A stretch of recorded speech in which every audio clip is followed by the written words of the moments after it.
107.8 FM Himgiri की आवाज, आपकी अपनी आवाज में मैं हूँ आज ज्योति, आप सभी के साथ तहे दिल से इस्तकबाल करती हूँ आप सभी का। और आज की मुलाकात करने का एक बहुत ही खास रीजन है, क्योंकि जैसे कि आप सभी जानते हैं कि हम हमेशा आप सभी से जुड़ते हैं कुछ ऐसी बातों को लेकर जिसके जरिए हम आपकी जिंदगी में कुछ खुशियों के रंग घोल सकें, आपको शारीरिक या मानसिक तौर पर स्वस्थ रख सकें। और कोविड के इस दौर की बात करें तो कोविड के इस दौर ने हमें बहुत कुछ सिखाया है, खास तौर पे हमारी हेल्थ की यानी कि हमारे स्वास्थ्य की हमारे लिए कितनी अहमियत है, ये हमने बहुत अच्छे से जाना है।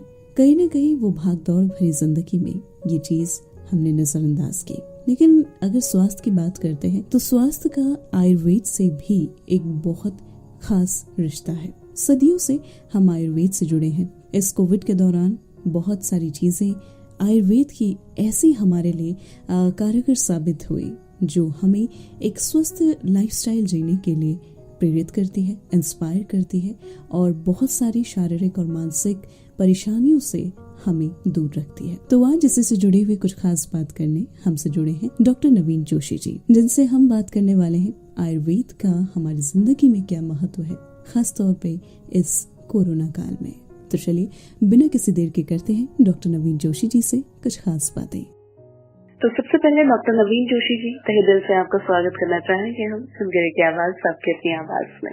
बहुत बहुत धन्यवाद मैडम। तो सर बेसिकली सबसे पहला सवाल ये मैं पूछना चाहूंगी कि आयुर्वेद का हमारी जिंदगी में महत्व क्या है? जी, बहुत अच्छा सवाल आपने पूछा मैडम। आयुर्वेद का हमारी जिंदगी में ये महत्व है कि आयुर्वेद जीवन को जीने की एक कला का नाम है। इसको हम वे ऑफ लाइफ कहते हैं। यानी कि हम सुबह उठने से लेकर रात को सोने तक पूरी की पूरी हमारी जो जीवनचर्या है, जिसे हम दिनचर्या कहते हैं, और रात्रिचर्या और इवन ऋतुचर्या, इन सभी का समावेश आयुर्वेद में होता है। तो आयुर्वेद जीवन को जीने की एक कला का नाम है। जी बिल्कुल, जीवन को जीने की एक कला का नाम है।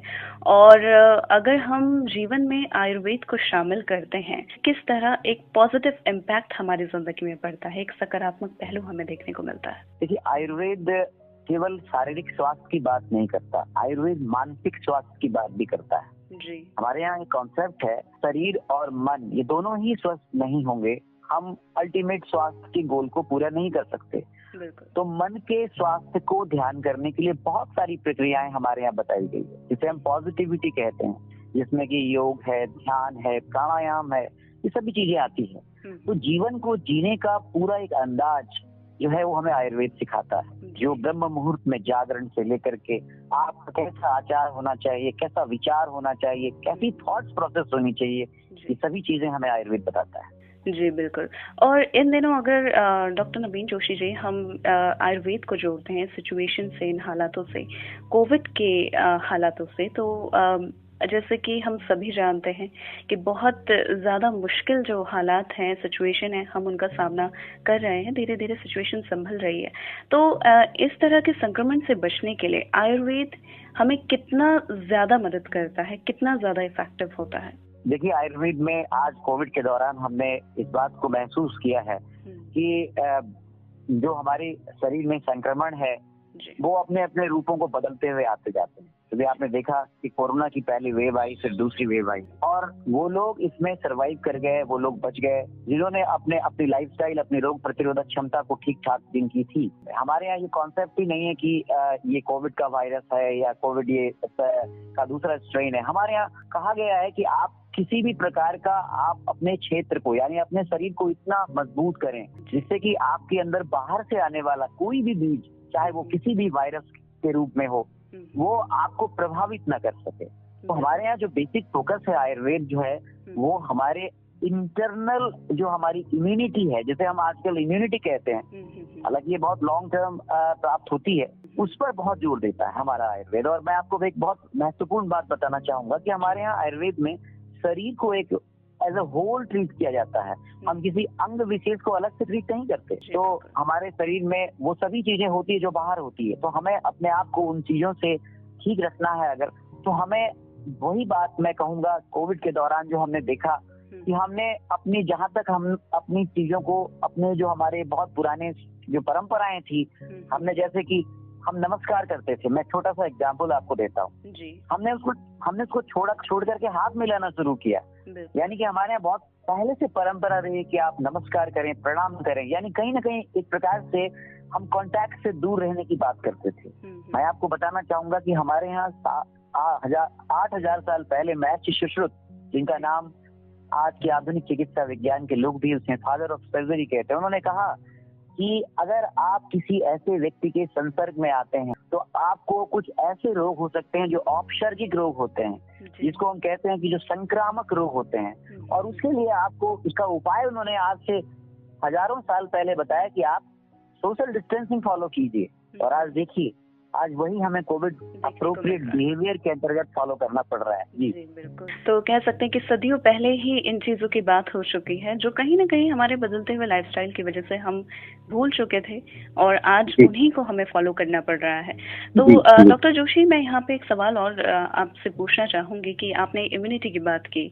इम्यूनिटी को बूस्ट करने के लिए इन दिनों हम बहुत सारे उपाय जो है उनको फॉलो कर रहे हैं, अपना रहे हैं। तो आयुर्वेद को अगर हम इससे जोड़ते हैं तो कितना कारगर साबित होता है? किस तरह आयुर्वेद हेल्प करता है हमें हमारी इम्यूनिटी को बूस्ट करने के लिए?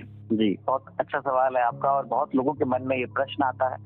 आयुर्वेद में औषधियों की ऐसी बहुत सारी वैरायटीज हैं जो सीधे हमारी इम्यूनिटी पे काम करती हैं, जो बहुत आसानी से उपलब्ध है, जिन पे बहुत सारे रिसर्च भी हो चुके हैं। उन्होंने इस बात को प्रूव भी किया है कि हाँ, ये इम्यूनिटी को मॉड्यूलेट करती हैं। जिनमें गिलोय है, जिनमें अश्वगंधा है, जिनमें शतावरी है, जिनमें तुलसी है, और तो और छोड़िए, हमारी जो किचन है उसमें जो हम मसाले जिनको इस्तेमाल करते हैं, हल्दी, पूरी दुनिया इस बात को मानती है कि हल्दी जो है वो इम्यूनो मॉड्यूलेटर है, और साथ साथ एंटी माइक्रोबियल और एंटी वायरल एजेंट के रूप में काम करती है।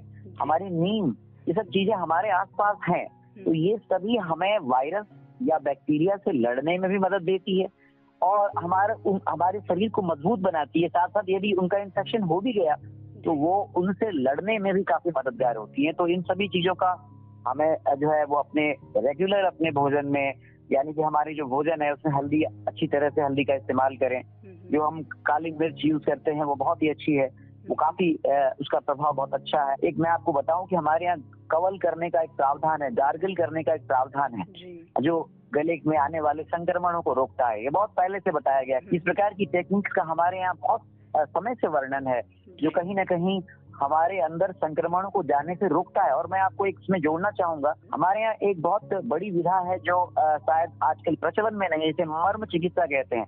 उसमें कुछ ऐसे पॉइंट्स होते हैं, जैसे कि हमारे नाक के नीचे नॉस्ट्रिल्स के पास में एक फड़ा मर्म होता है, जहाँ पे हम वहाँ ऑयल का एप्लीकेशन करते हैं, जिससे हम नक्श कहते हैं, जिससे कि एक लेयर सी बन जाती है और कोई भी बाहर से आने वाला बैक्टीरियल या वायरल इन्फेक्शन वहीं फंस कर रह जाता है। तो ये सब बहुत सारी चीजें हमारे पास हैं जो आयुर्वेद जिसमें मदद कर सकता है। तो मैं यही कहना चाहूंगा कि केवल इम्यूनिटी को बढ़ाने में ही नहीं, इन्फेक्शंस को रोकने में भी आयुर्वेद बहुत मददगार है। जी बिल्कुल, और बहुत सारी चीजें हैं आयुर्वेद में शामिल। लेकिन डॉक्टर जोशी, अगर हम बात करें, इम्यूनिटी जो है बहुत इम्पोर्टेंट है हमारे लिए, लेकिन इन दिनों जिस तरह मैंने कहा कि मुश्किल वक्त का हम सभी ने सामना किया है, एकदम जो रफ्तार थी वो जिंदगी की वो थम सी गई और हम घरों में कैद हो गए। और जाहिर सी बात है, अगर रूटीन चेंज होता है तो तनाव होना बनता ही है, और मानसिक तनाव लोगों में बहुत ज्यादा देखने को मिला। इसकी वजह से अनिद्रा की समस्या देखने को मिली।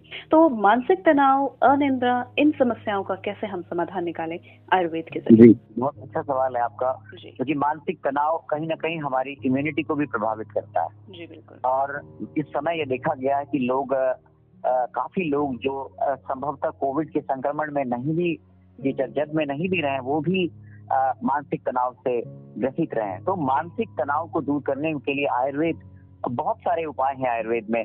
मैं आपको बताऊं, अभी हम इंटरनेशनल योगा डे मनाने जा रहे हैं 21 जून को, और योग जो है पूरी दुनिया ने इस बात को स्वीकारा है कि हमारा जो योग है, यानी यम, नियम, आसन, प्राणायाम, प्रत्याहार, ये सभी चीजें जो अष्टांग योग है, इसका हम पालन करके हम स्ट्रेस रिलीज कर सकते हैं अपने आप को।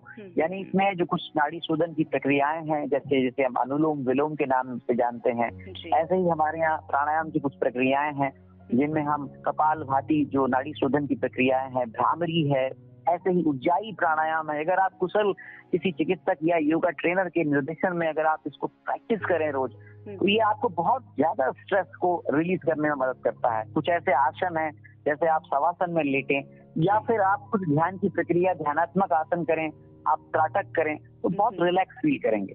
और यदि आप इसके अलावा तब भी आपको तनाव कम नहीं होता है, तो हमारे यहाँ पंचकर्म की एक चिकित्सा होती है जिसमें एक शिरोधारा की प्रक्रिया होती है, जिसमें हम सिर पर ऑयल को निश्चित डिस्टेंस से गिराते हैं। ये बहुत सूदिंग इफेक्ट देता है। ये भी अगर आप नहीं कर सकते हैं तो हमारे यहाँ पादाभ्यंग की बात होती है, फूट मसाज, पैर पर एक टेक्निक से मसाज की जाती है जो वहां पर स्थित कूर्च मर्म, कूर्च सिर मर्म और तल हृदय मर्मों को स्टिमुलेट करता है, जिससे बहुत अच्छी नींद आती है और व्यक्ति बहुत रिलैक्स होता है। तो ये कुछ पद्धतियां हैं, कुछ कह सकते हैं कि जरिए हैं जिसको अपनाकर हम थोड़ा सा अपने मानसिक तनाव को कम कर सकते हैं।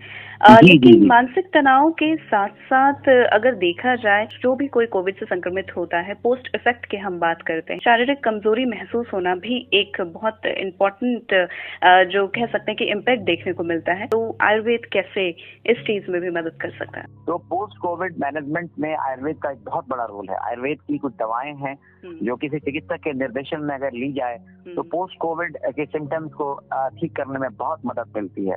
बहुत सारी दवाएं, range of variety of drugs हैं आयुर्वेद में, जिनमें मैंने कुछ चुनिंदा नाम लिए हैं। ऐसे रसशास्त्र हमारा एक ऐसा ब्रांच है जहाँ पर इतनी फास्ट रिजल्ट्स मिलते हैं, लेकिन वो बस ये है कि उसको किसी चिकित्सक के निर्देशन में लेना होता है। आपको किसी आयुर्वेदिक चिकित्सक के कांटेक्ट में जाना होता है। यदि आप पोस्ट कोविड किसी इस प्रकार की वीकनेस से सफर कर रहे हैं तो मेरी यही सलाह है कि आप आयुर्वेद को अपनाएं। आप आयुर्वेद की चिकित्सक से परामर्श लें और आयुर्वेद की दवाएं जो निर्धारित की गई हैं उनका बेहतरीन रिजल्ट है इसमें, वो बहुत फायदा देती हैं। जो वीकनेस, खासकर जो आपने कमजोरी की बात की, उसमें अश्वगंधा बहुत अच्छा काम करती है, शतावरी बहुत अच्छा काम करती है। अश्वगंधा अपने आप में जिनसेंग के रूप में मानी जाती है और इसमें फाइटोस्टेरॉइड्स होते हैं जो हमें इंटरनली एनर्जी देते हैं और वो नुकसान भी नहीं करते।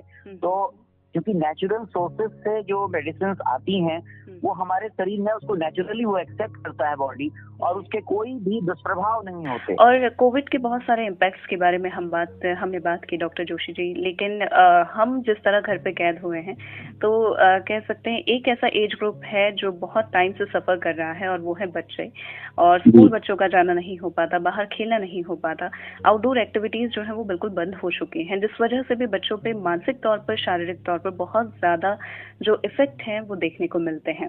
तो किस तरह बच्चों की इम्यूनिटी को भी बूस्ट किया जाए, मानसिक तौर पर उन्हें स्वस्थ रखा जाए, जैसा कि हम थर्ड वेव की बात कर ही रहे थे, जिसका सबसे ज्यादा जो इम्पैक्ट है वो बच्चों पर ही पड़ेगा। ये बहुत अच्छा सवाल पूछा है आपने कि अब तक जितने भी वेव्स आए उनमें हमारे बच्चे हालांकि इन्फेक्टेड तो रहे और बच्चों की इम्यूनिटी अच्छी होती है और उन्होंने उसको कोप अप कर लिया। लेकिन अब जो बात थर्ड स्ट्रेन की बात की जा रही है और ये कहा जा रहा है कि उससे बच्चे प्रभावित होंगे, तो आयुर्वेद इसमें बहुत अच्छा सॉल्यूशन देता है। हमारे यहाँ एक स्वर्ण प्राशन की विधा है।